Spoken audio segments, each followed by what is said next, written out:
अस्सलाम वालेकुम। मेरा नाम वकास जाफ़र है। दोस्तों, पाकिस्तान के मौजूदा माशी सूरत हाल का जायज़ा लें तो हमें ये एहसास होता है कि पाकिस्तान कितने माली मुश्किलात का शिकार हो चुका है।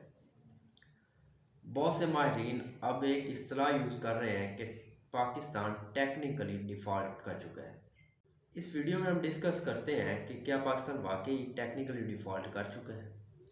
इससे पहले हमें जानना होगा कि बेसिकली डिफ़ॉल्ट होता क्या है। कोई भी मुल्क जो है वो किस वक्त उसका ऐलान होता है कि वो डिफ़ॉल्ट कर चुका है। देखें, कोई भी मुल्क जब कोई भी कर्ज़ लेता है वर्ल्ड बैंक से, आईएमएफ से या लोकल बैंकिंग से जैसे एमसी, एचबीएल, इन बैंकिंग से जब गवर्नमेंट जो है कोई लोन लेती है तो देन उस लोन के साथ कुछ शराइत होती हैं कि आपने इतना लोन लिया और इतना साथ सूद होगा और इतने सालों में आपने वो जो लोन है वो पे करना है।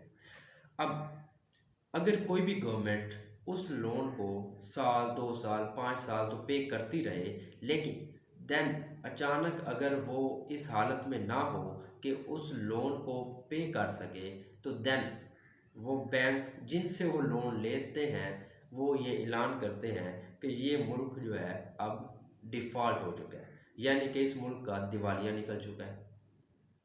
इट्स वेरी सिंपल डेफिनेशन कि अगर आप कोई भी कर्ज पे करने की हालत में नहीं है तो इसका मतलब है कि आपका दिवालिया निकल चुका है।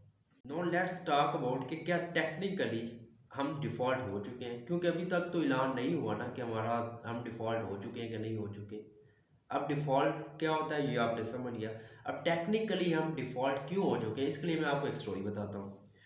अभी कल ही मैं हाल रोड में एक लैपटॉप मार्केट में गया हूँ। हमें एक लैपटॉप ख़रीदना था, मैं अपने कज़न के साथ लैपटॉप ख़रीदने गया। तो अब वहाँ पे शॉपकीपर के पास जब हम गए तो उससे लैपटॉप का मुतालबा किया, जो हमारी स्पेसिफिकेशन हमने उन्हें बताया और हमें लैपटॉप दिया। तो अब जो उसकी कीमत थी वो बहुत ज़्यादा बता रहे थे। तो अब जब उन्होंने हमें कन्विंस करना था तो डेफ़िनेटली वो अब उनका कहना था कि भाई माल आ नहीं रहा, एलसीज़ बंद है, तो जो हमारे पास मौजूद स्टॉक है वो उसकी इतनी कमी है, इसलिए रेट्स बहुत ज़्यादा हाई हैं और अगर आप 1 हफ़्ते के बाद आएँगे तो ये रेट्स आपको और ज़्यादा मिलेंगे। मज़ीद पूछने पे पता चला कि वो कहते हैं कि भई हमारे कंटेनर्स खड़े हैं, गवर्नमेंट की तरफ से एलसीज़ ओपन नहीं। अब अगर गवर्नमेंट कहती है कि आपने अपनी एलसीज़ खुलवानी है तो आपके लिए एक शर्त है। वो शर्त ये है कि अगर आपका 1 करोड़ रुपए का कंटेनर है वहाँ पे पड़ा हुआ, तो आपको वो 1 करोड़ रुपए का कंटेनर वहाँ से लेने के लिए आपको चाहिए होगा कि जितने आपने वो 1 करोड़ पे करने हैं और उसके साथ ही 1 करोड़ रुपए स्टेट बैंक में जमा करवाने हैं, ताकि स्टेट बैंक के जो रिज़र्व हैं वो मेंटेन रहे।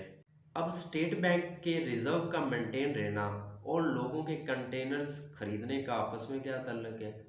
इसका बेसिकली ताल्लुक ये है कि जब आप कंटेनर्स वहाँ से ख़रीदेंगे तो आप बेसिकली डॉलर में पे करेंगे।